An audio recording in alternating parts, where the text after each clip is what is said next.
Hi guys, so it's been a very long time since I didn't make a video um, of me talking, but now itatry ko na yung best ko na mag-film kahit sa short amount of time lang kasi syempre after this uwi na ako. Dapat nga kagabi ko pa to ginawa pero as in pagod na talaga ako kagabi and sobrang daming ginagawa and everything. And ayun, so after kong, syempre, diba, papatay ako ng bata. So, after kong magbantay ng bata, umuwi ako dito ng mismo ng bahay. Talagang yung katawan ko is very tired na and bagsak na and so hindi na carry. So, and napili ko na lang muna magpahinga kagabi and ayun, so napag-wish ako na what if mag-film na ako the next day and ayun na may time pa ako konti bago ko umuwi. Ayan lang. So, it's been very long time since I didn't make a video na of me talking about things and I think it was very important for me to give myself a chance to talk about it. I've been wishing this to make a video then like a very long time now and I can't make it nga kasi sobrang busy. And I think hindi lang din sa busy, I think wala rin talaga akong time din mag-film ng video. And I'm very thankful right now kasi ngayon at least may chance ako na makapag-video and to talk about everything. Ganun. Ayun lang. So, hindi ko alam paano ako i-start kung talk natin. Ayun, spilling the tea ko for today's video. Ayun, so, if you guys remember, I got sick a few weeks ago, or last month. Oh my god, last month, sorry. Last month I got sick. Extremely sick talaga kasi I think I was been exposed outside. That's what happened nung nakaraan, because I was not using face mask and wala na akong pakialam na kahit okay lang sa akin kahit hindi ako gumamit ng face mask sa labas. And I think in that point na-expose ako kasi lagi naglalakad na lang kasi ako guys pa uwi palagi. Yun ang ginagawa ko, naglalakad na lang ako pa uwi, hindi na ako sumasakay ng jeep. Kaya siguro at that point, siguro nung time na hindi na ako nag-face mask, I just starting to feel everything na about symptoms. And I do really felt like I got COVID again after that. And nung time na nagpa-COVID kami, like nung yung hariwa, parang na-experience ko na naman ulit this year. And grabe talaga, as in sobrang lala ng sakit ko. Like I remember at that time, I think nagsimula kasi, ito kasi yung story nangyari nan kasi nung nagsimula na nagkasakit ako, kasi yun, haba kasi nagre-report yung dalawang kaklase sa harap sa CSE na subject. I think nakwento ko na ito nung time na nagkasakit ako. Ayun nga, so habang nagre-report itong dalawang kaklasmate, I just kind of feel like na nanghihina yung katawan ko. And parang buong katawan ko sumakit. Which is, ganun diba, pagka bago lang natin, ganun ay symptoms yung mararamdaman mo, parang buong katawan mo masakit. And, kasi, bigla ka na magkatapat, masakit lahat yung buong katawan mo, bigla ka manghihina, bigla ka parang, basta nang inaantok, ganun. So, doon ako nakaramdam ng buong sakit ng katawan ko, while nag-report yung dalawang mga klase doon sa CSE. And then, lumala na siya nung natapos na yung subject ng CSE, tapos yung time ng CSE namin. And then, doon na lumala yung pakiramdam ko. Which hindi na ako, napaload na ako sa upuan ko. And then later on, napahiga na ako sa sahig and everything. Tapos, simula nung time ng break time hanggang last subject ko nakahiga ako. And then, nung ginising na ako nila Johnny Padigita, which is 4 time na, Polgo time last subject namin. Yun, so nung gigising na lang ako, tapos pinipilit ko bumangon. Pero, guys, nung bumangon talaga ako, as in talaga akong babagsak ulit na naman. Like, as in, parang, like, nung tumayo ako, nahihilaw ako. And, parang, yun nga, naramdaman ko parang babagsak ako. So, umupo muna ako saglit. Tapos, umabot sa point na kami na lang tila sa classroom, so hindi nga ako makatayo. And nahihilo talaga ako. And then I remember nung tayo na palabas kami ng classroom, I remember talaga na nabunggo ko na tong isang kong kaklasmate. Tapos sabi ko, sorry, nawala talaga na ako sa mission, parang nahihilo na ako, nababagsak na ako. And then, nabangga ko yung itong classmate ko. Tapos, nung nasa labas na kami ng classroom, doon ako, napaluhod na, natumba na ulit ako bago ako bumaba sa hagdan. Tapos, I remember talaga, parang hila-hila ko nila John and Daddy. Talaga nahirapan talaga sila sa akin. Hindi nila namin nagagawin nila sa akin talaga. Hilong-hilo ako, and then, hilo ako, and, kasi parang talagang tumba na ako, and parang hindi ko na kayang maglakad. Tapos, after like, been 1 minute after that, so sa 1 minute ako nakaluhod. 1 minute after that, nagtry ko ulit maglakad, pero hilo pa rin talaga ako. Naglakad ako, tapos, naghanap sila ng tricycle para sa akin, sumakay ako ng tricycle. And, sorry magulit kwento ko. So, sumakay ako ng tricycle. Nanapat nila ako ng tricycle, sumakay ako. Pero, ang nangyari nun is, hindi ko nilagay yung cellphone ko sa bag. Kasi, inawas, talagang nahilang-hina na ako. Hindi ko na kayang, ano pa yung mga gamit ko. Kasi nga, syempre, diba, hindi ko na kaya. Parang hinang-hina na nga talaga ako. And then, hindi ko pala malagay sa bag yung cellphone ko. So, hawakan ko lang pala yung cellphone ko noon while I was going to, pasakay na ako ng tricycle. So, habang nasa tricycle ako, hindi ko namalayan na hawak ko na yung cellphone, hindi ko nalagay sa bag. And, so, ito, nung pagdating ko sa bahay, nadala ko yung bag ko, pero yung cellphone ko naiwan ko doon sa upuan yan. And then, saka ko lang nalaman na yung cellphone ko na naiwan sa tricycle. Nung time na nasa loob na ako ng kwarto, nakatulog ako, hindi nagising ako after 3 hours. Napansin ko, nanap yung cellphone ko, hindi ko makita. Kasi nagkulong na kasi ako sa kwarto nun kasi pag ganun, kasi ginagawa namin. Pag may sakit kami, nagkuha-karantina kami agad sa loob ng kwarto, which is yun na yung habit na ginagawa namin pag nagkakasakit kami. Tsaka parang yun na yung natutunan namin ng pandemic. Once na may sakit sa amin, ginagawa namin is mag-quarantine para yung ibang di mahawak. Ganun like kasi. Then, napansin ko na lang na naiwan ko pala yung cellphone ko sa tricycle nung nagising ako 3 hours after ko makuwi ng bahay. Hinahanap ko yung cellphone ko. And, kasi kahit may sakit kami, nagsiselfone pa rin kami pero nakahiga. So, nung nawala yung cellphone ko, nung napansin ko na nawala na yung cellphone ko, tapos doon ko nalala, ay sumakay pala ako ng tricycle nung gabi na hindi ko nalagay sa bag ko. So, ayun, nag-chat ako kay Danica, pati ako John Lynn, gamit yung cellphone ng tita ko kasi yung miram ako. Sabi ko nawala yung cellphone ko. And then, ayun, so nag-worry lahat ng mga tao, ganun nawala yung cellphone ko. And then, buti na lang kasi nung time kasi na may hinanap kami something sa internet na gustong bilhin, which is nag-join kasi ako sa group dati ng Facebook page na mini market palengke na Queen's Road. So, buti na lang may nag-post na yun pala ay yung nag-post sa Facebook na asawa ng tricycle driver na nasakyan ko nung gabi na umuwi ako na may sakit. So, ayun, so butit yung classmate ko nung grade 8 chinat ko na kung ito ba yung cellphone ko kasi pinicturean nila as in yung siya nila yung harap ng cellphone ko tapos yung may mga picture sa likod kasi yan yung picture ng cellphone ko, may mga picture sa likod. So sabi ko, yes, cellphone ko yan. Pwede pa-chat na kung pwedeng makuha, pwede saan makipag-tap para makuha yung cellphone.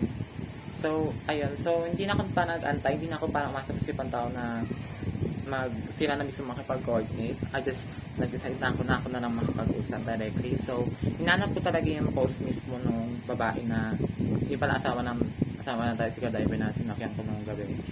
And ako na mismo nakipag-coordinate ako saan pwedeng makuha yung cellphone, saan yung meet up, saan yung ganyan. And then yun. So, okay naman lahat na. And ayun, nakuha ko naman din cellphone ko. Pero nakakatawa pa nung araw na yun kasi syempre walang-wala ako noon. So, walang-wala ako noon, wala akong pera, wala akong pang-give sana sa mga tao na, di ba? So, nung ano na yun, may tira pa kasing ice cream dun sa ref namin. So, kasi araw na yun, binag-release pa kami ng ice cream. Ngayon kasi, nangyari sa business is nalugi nung huli. So, tapos buti na lang, may ice cream pa na malaki na natira doon sa ref ng araw na yun. So, kasi ako, nahihiya ako kasi guys, syempre, diba, gusto ko lang na yung taong yun is mabigyan ko na ng surprise or reward na naibalik nila sa akin yung cellphone ko and everything. So, gumawa ko ng paraan. So, tinext ko si Elisa, sabi ko, kung meron pa tayong ice cream na pwede ko ibigay dun sa nakakita ng cellphone ko. And then, buti na lang may isa pang ice cream na tira. Pero bawas na. So, pero meron pa naman tira. Actually, marami pa naman tira. Pero bawas na. Pero nakakaya talaga. Ito yan. So, yan. Binigay ko yung ice cream na natira. And then, binigay ko doon sa taxi driver na sinakyan ko nung gabi. And then, binigay sa akin yung cellphone ko. So, yun na. Ay, balik na sa akin yung cellphone ko. I just, ngayon parang, sabi ko, sobrang daming nangyari. Sobrang daming embarrassment nangyari yung taong na to. Honestly. Pero-wish pa ako ng ibang tao. As in, and also dahil sa, in my tanga moments in life, na hindi ko na malayang diba, naiwan yung cellphone ko, ganyan. So, oh my gosh. Tapos, naging sikat pa ako kasi syempre, diba, nalaman ko rin banta na malay yung cellphone ko. Tapos, nalaman na itsura ng cellphone ko, everything, oh my god, talaga. Ganun. But at least na, diba nga, nasa akin na naibalik na, so okay na. And then, yun. So, I think, hindi lang din yun nangyari. I think maraming din nangyari before that, then like after that. Siguro sinabi ko na rin doon sa nagkasakit ako ng time na nag-upload ako ng video na nagkasakit ako. Sinabi ko rin yung mga problema ko sa school, which is definitely gusto kong bang pag-usapan ngayon dito. Oh my gosh, I don't know where to start, honestly, kasi syempre, diba, itong scenario na nangyari sa akin, or problem na nangyari sa akin ngayon, I think lahat naman nakaka-experience nito, senior high school life, talaga, daming, problemang, dapat harapin, daming pagsubok na nangyayari pag senior high talaga, which is definitely true. I think, nung grade 11 ako, I think meron na yung hardship nangyayari nung grade 11 ako. May mga hard things talaga nangyari sa buhay ko. But it's not even like so hard nitong grade 12. My life got a bit more difficult na grade 12 ako. And everything went changed. Everything went just like problematic and everything just went hectic. And which is one of the things I didn't expect to happen. Kasi ina-expect ko talaga na baka by this grade 12, baka, dahil diba, may mga birthday din nangyari nung grade 11, may mga hardest nangyari nung grade 11, baka naman this grade 12, maging okay na. Ganun. So, nag-expect talaga ako beforehand. And, kunyeta, napakahirap din pala. Mas mahirap pala. So, ayun lang. So, one of the things na pinaka-problema ko ngayon sa school is definitely, I think, problema nating lahat to pag senior high school. Ang practical research. Which is definitely one of the things na I was dealing with, this past few months, this past 4 months, and,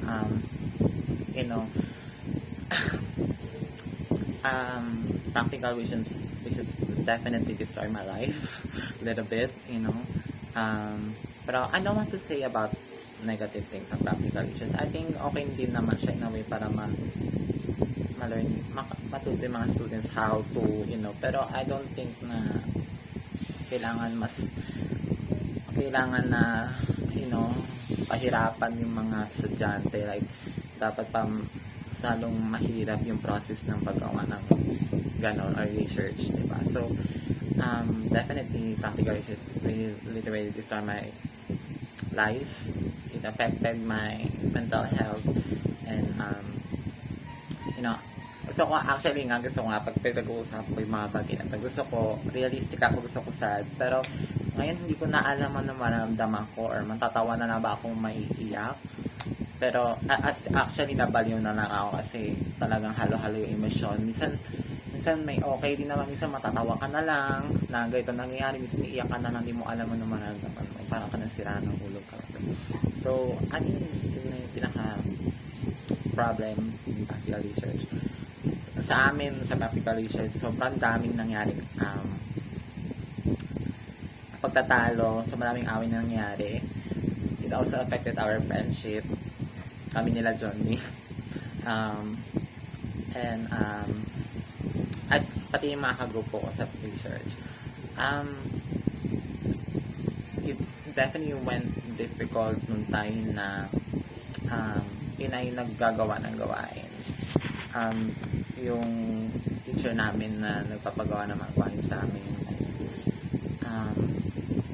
Ayun, so we got a difficult time. Siyempre, ako yung naging representative of the group. Kasi nangyari kasi nung una, yung teacher kasi namin nagsabi na kami na daw mag-decide kung sino maging kagrupo namin sa research. So, automatically, lahat ng mga magkakaibigan at saka magkakaibigan magagaling kasi sa amin may grupo kasing kaibigan magagaling, tapos mga kaibigang mahina ako. Hindi ko masasabing pero mahina talaga. Okay, kami na yun, mahina.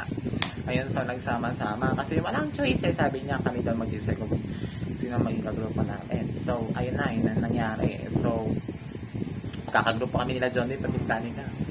So, I think natutunan ko ngayon sa research is that maghanap, hindi pwedeng palagi yung mga barkada mo yung palagi mong kasama. So, pagdating sa groupings, kasi hindi ko naman sinasabing mahina kami, pero hindi lang kami ganong kagalingan talaga. Like, hindi ko naman sinasabing mahina kami, pero okay naman kami, talagang carry naman.